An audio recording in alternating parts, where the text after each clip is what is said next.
Thank you. I'm really excited to be here, and I'm really excited that I have an audience. That's really cool. There's some really great speaker going on in the main track right now, which I wish I could see. So I appreciate that there's people here to see what I'm here to talk about. I'm going to go pretty quick through the first couple of slides, but basically what I want to talk about is there's a medium out there that so many people are involved in and so many people are consuming, and it's called computer games. And this is a way we can connect with people, and this is a way we can inspire people and educate people to get involved and go into space, go to Mars, and do these things. It always has been a medium for that, but it is now a mainstream medium. This is, it's big like, we think that movies are big, like The Martian. You go see the Martian, the movie. Awesome, millions of people have seen it. But I'm just going to go through and show you a little bit about computer games and why this is something worth considering as well. So we all know Pac-Man, of course, but I just want to sort of show a little bit about why computer games are so mainstream. We see the Big Bang Theory are playing computer games. This is something we see every day now. 30 years ago, it was not mainstream. It was really kind of in the background, but now it's mainstream. Just at the bottom of the chart, I have a little search graph. Bitcoin, which was a huge deal a year ago, and it's still a big deal, is not as big in terms of people searching for it and talking about it as Fortnite. Fortnite is a big deal. I mean, these are multi-billion-dollar industries. How big is the computer game industry? Well, globally, computer games are generating about $125 billion of revenue annually. $125 billion. There's a lot of money in computer games. Comparison, movie box office numbers is about 40 billion. So it's bigger than movies at the box office. Movies have a back end that also is a lot of money. I don't know how much it is, but really quick, I'm going to go through some early games. So space has always been a theme. I'm pretty sure that game on the top right, which is the Star Trek game, was like the first computer game I ever played. Some of you may have seen it back on old IBM machines. But space has always been a big theme. I think it's sort of one of those things that, we all want to go to space, but none of us can, really. I mean, very, very, very few people can.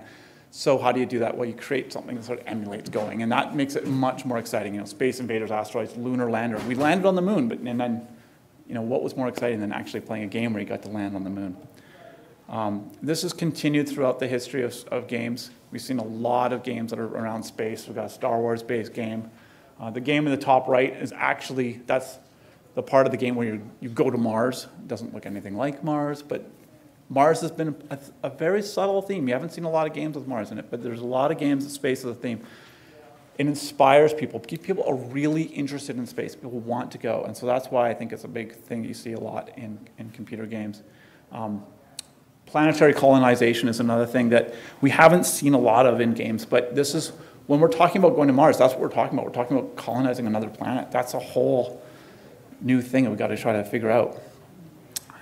Really quickly, I'm going to go through a number of things that when kids play games, when people play games, you learn how to do really valuable skills. Skills that are valuable in your everyday life, but skills that are also really valuable for, as I'm talking about, doing a mission to Mars and doing these high-tech engineering jobs.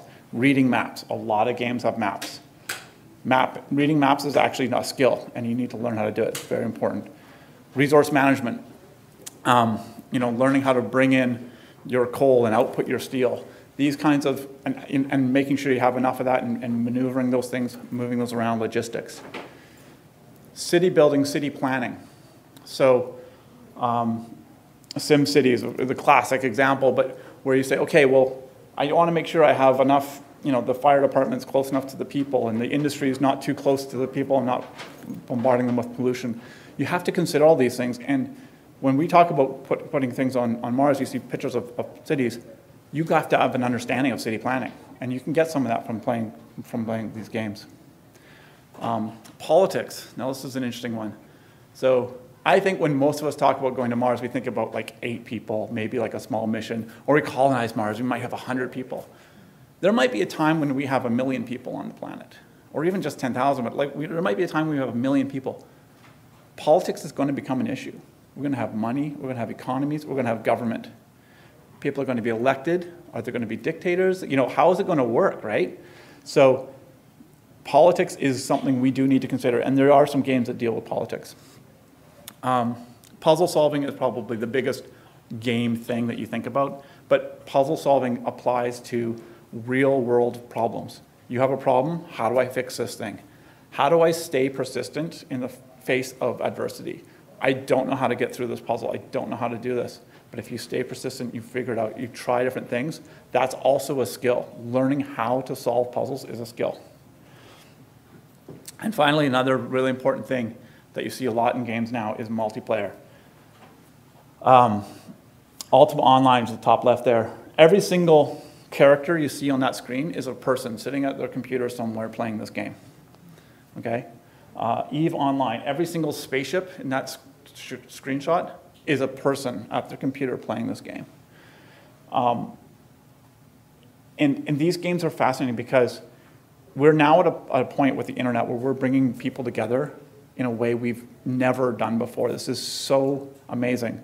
The bottom right game, everyone in that picture is of the same guild. So this is an old sort of medieval style game. They're in a guild, which means that they're all have a same interest. They're all working together. So if you are sitting in, at your computer in Long Beach, California, and you're really interested in, Martian geology, how do you find other people that are really interested in that? And so sometimes through like a computer game, you can actually find your community. You can find your people. We have these conferences. We all come from different places, but we had to spend money and time to get here. But if you can get onto a computer program and find your people and find your group, and say, oh, why? I met a guy from Bulgaria today, and he's really interested in the same thing I'm interested in. Wow. And like we connected, and we're working together and collaborating. That happens through the medium of games as well. Mars-themed games. So I'm going to talk a little bit about some games that have come out that are, that have recently come out that have Mars as a theme. And this has actually become a recent phenomenon. So up until about 5 years ago, you saw very few games with Mars as the main theme. We saw that one game where you went to Mars at the end, but it didn't look anything like Mars. There's that one planet colonizing game, which was called Alpha Centauri. That's not Mars, that's a different planet. So now we're starting to see these games come out, especially in the last 2 or 3 years, where Mars is actually the theme, that's actually the hook. And I think it speaks to how much Mars has become a hot topic. Whether it be SpaceX or other things, but really people are talking about it, and it's really becoming kind of a mainstream thing. I'm not going to talk about every game out there that has Mars, but I want to go through a few in particular, because I think they're of interest for the problems that we need to take on. This is an example. This one's called Take on Mars. It's an example of a first-person survival game. So this is a sort of a genre unto itself, where you play it in the first-person view. You're looking out through your helmet. You've got your heads-up display. It tells you how much oxygen you have left. And you're faced with challenges like, okay, well, I need to go, get the oxygen Moxie machine up and running. I need to go to the thing and get power, generator from the power, and draw a cable. And so you're running around trying to solve problems to keep yourself alive in the game, which is great. And that simulates a lot of sort of the problem-solving issues that you're going to face in a real Martian environment.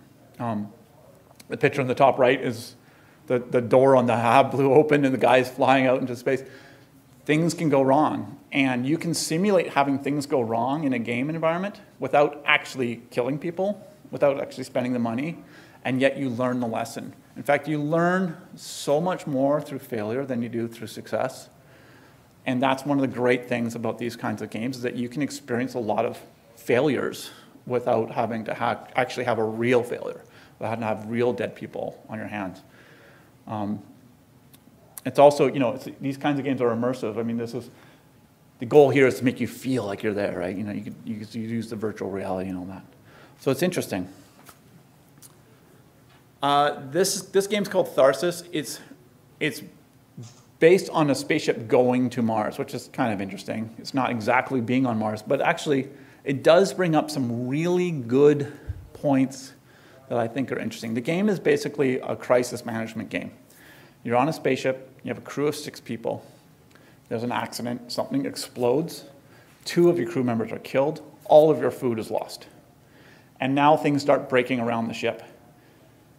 and you have to run around the ship and fix things, okay? That's the setup. Now, the thing that gets interesting is, in the game, the way the game works, food helps you do things better, but you don't have any food. Do you eat your dead crew member? That's a tough question, right? And kind of a startling one. Like, do I eat my crew members, or do I sacrifice one of the team to save the rest for the sake of the mission? These are really hard choices. Now, granted, this is the context of a game, and so it doesn't make it that hard to make those choices, and it can be kind of fun and funny, but you are engaging in that conversation. You know, what would you do?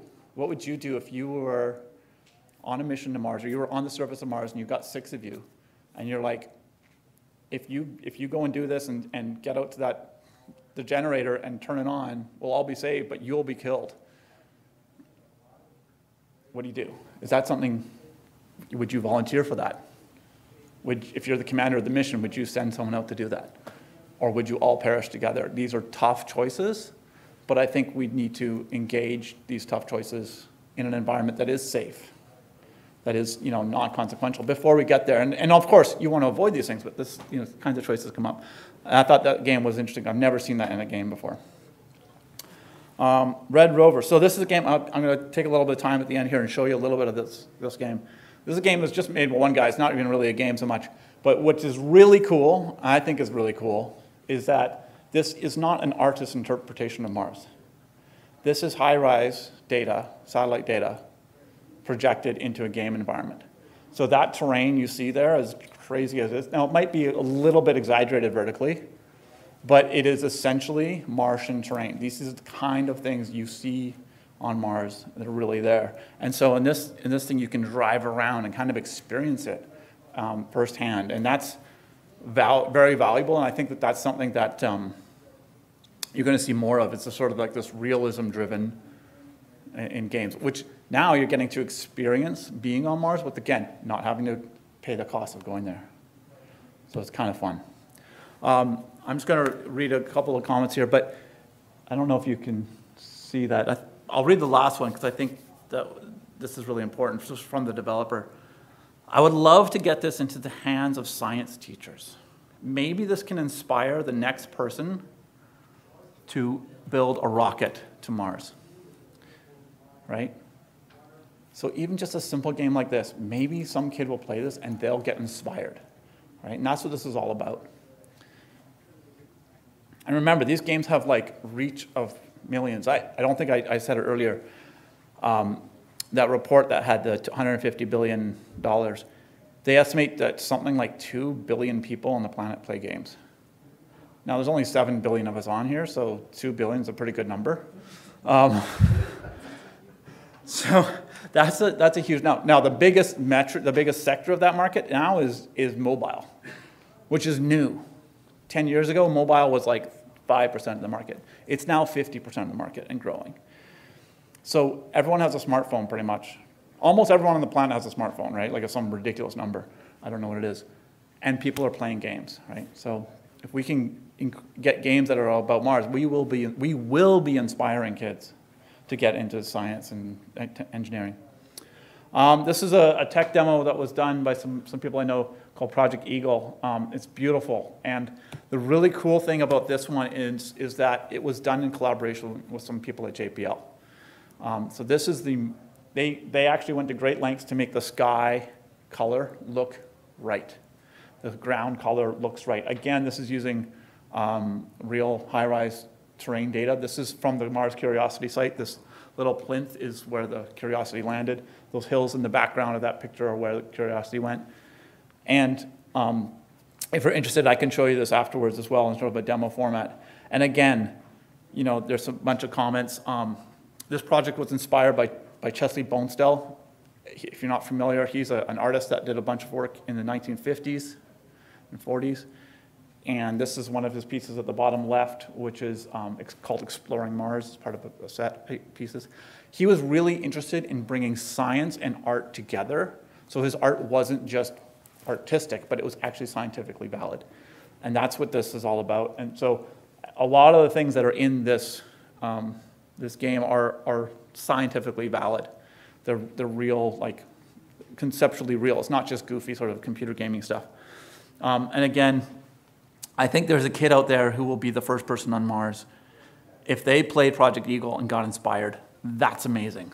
That's what we want, right? So that's what this is all about. It's about, like, these are real games. Real kids are going to play them. They will be inspired. Surviving Mars. So Surviving Mars is kind of the biggest Mars game out there right now. It's been very successful, I think in large part because of how exciting Mars is to people these days. And it's basically a city building game on Mars. So it's kind of like the Sim City game where you're building different things and buildings and factories and domes for people to live in, and you're bringing in people and you're trying to get people to survive. It involves problem solving, city building, map, all the things, a lot of the things that you would need to be successful for a base on Mars are captured in this game. Again, I'll just read the last comment because it kind of captures it. Again, if we manage to inspire just one kid to dream and learn more about Mars, then our game would have its own purpose and place in the world. Maybe this kid would be an important decision maker who will decide in favor of a mission to Mars or Mars exploration. So again, like, when these people are making these games, they're not just making games, they're really thinking about how this is impacting the world, how this is going to be inspiring for kids. And frankly, adults. A lot of people that are adults play games too. Again, this is also not a photo of Mars. This is a rendering from real data. So we have this data. Like, we can kind of explore Mars right now if we just kind of put the pieces together in these formats. So lots of value in these games. I think there's a lot of things you can learn in terms of geology, in terms of maps, problem solving, supply chain, city planning, crisis management. These are the things that you can learn from playing games, and these are the things that we are going to need to build successful colonies on Mars.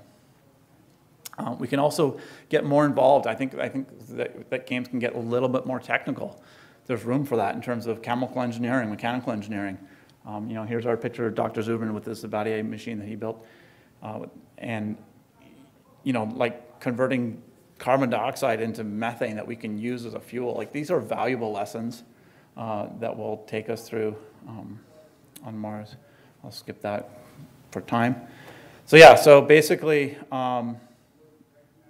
with games, we can all start exploring Mars right now, right? I think that's what we want to do. That's why we're all here at this conference, right? We want to go to Mars, right? So, but we can't actually. So maybe we can do something exciting through a game. So I'm gonna, if I have time, I think I have a little bit of time. It shouldn't take that long. I'm just gonna boot this up. Oh, cool! I even have sound. All right. So again, this was made by one guy. This isn't intended to be like a spectacular game. But this is a demonstration of the kind of technology when you bring the science and the data together, into a gaming environment. So this is that terrain I showed you earlier. And I got this little rover and I can drive it around and you can see the terrain, in 3D move around. So it's kind of a virtual reality type experience. In fact, this game does support virtual reality, which my computer doesn't, so I can't show it to you. But maybe I'm hoping I can get it hooked up with the guys downstairs because they have the virtual reality machine going. Anyway, so you can fly, it's not realistic. You can fly your rover and see different areas. And I just think that that's really, that's amazing that you get to do that.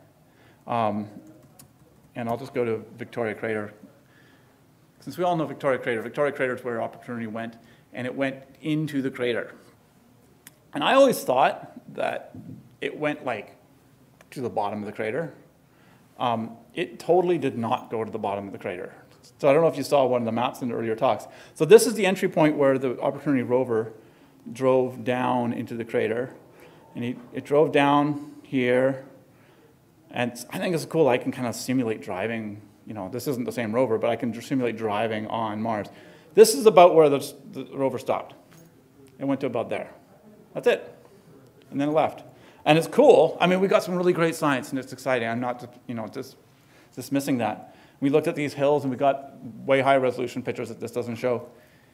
But with games, we can actually allow people to go and explore, the rest, go drive around and look at the rest of the things. Now, granted, we're not going to actually get the real data unless we have that data to put into the game, but you can get the sense of, what it might be like to drive around on a crater on Mars and explore and see the terrain. I'll just turn off sound. It's kind of So that's about all I have. Oops. So thank you very much. I'm open for questions.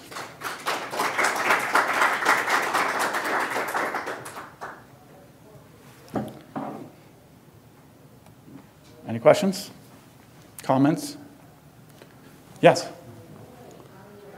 When using such games, I came across such a puzzle that when you read the guidelines for the game, you see the real terrain promised, and when you really open the game, you see a square, something 5 to 5, 10 to 10 kilometers, Yeah. and nothing else. Right. Those games that you showed, do they cover 100% of Mars terrain, or 95 or whatever, or it's just samples? So right now, that's a very good question. So let me explain that real quickly. So the HiRISE satellite that has taken the data that these games are using, it's flying around Mars and it's taking pictures of the whole planet. However, to get that terrain data, it has to do a special pass where it takes photos of a very small region. And it's taken those photos for about, I think it's like 200 or 300 regions. But that total percentage of the surface area of Mars is something on the order of 3 to 5% of Mars. So it's a fraction of the entire planet. And even of those 300 sections, they've only made topographic maps of like 100 of them or something like that. So it's a very small fraction of the planet that's currently available. However, there's nothing to stop us from keeping going and collecting more data and collecting more data. Also, the other thing to consider is a vast majority of Mars is very flat. So, the northern hemisphere is fairly flat. If you have altimetry data, which we do have, you have most of the information. For these really rugged terrains, you need that more high-resolution data. But your question is good. These places only have a 5 by 5 kilometer zone, and to get more data, we'd love to have the whole planet. We just don't have it yet. But I think it's something we could get to, for sure. It's just a matter of time. And do they all include search engine for names? No. Which one is the most sophisticated in this? Yeah, this is something that is not yet out there. I would just put it that bluntly. I think it needs to be. I think it'd be fantastic if you had a game, or even just, it wasn't necessarily a game, but an interactive thing where you could, for high school students, log in and point to different parts of the planet and see the real terrain and drive around and fly around. Yeah. Any other questions, comments? So I'm interested in whether any of these games could be used for, let's say, more scientific research on team decision making and like specific environments, and I don't know, what are your thoughts on that? I totally think so. I think that's really important. I think that's when I talked about the multiplayer, I think that's an important aspect. You can bring in multiple people playing the game at the same time, and they have different conflicting desires. Sorry, I'm running a little bit over, but I started late. Yeah, in terms of team decision-making, planning, road mapping is a big thing. And this goes back to the train thing. I think, as we want to explore Mars a lot, one of the issues that came up for the Opportunity team was they spent like 3 months driving around the rim of Victoria Crater before they went in. And they didn't even go in very far. That kind of information can be tested in a simulated environment much quicker if we just had the right data. So you can get that data, you start playing around with it, and start building roads and stuff. I'm going to end. But thank you very much. I appreciate you letting me go over.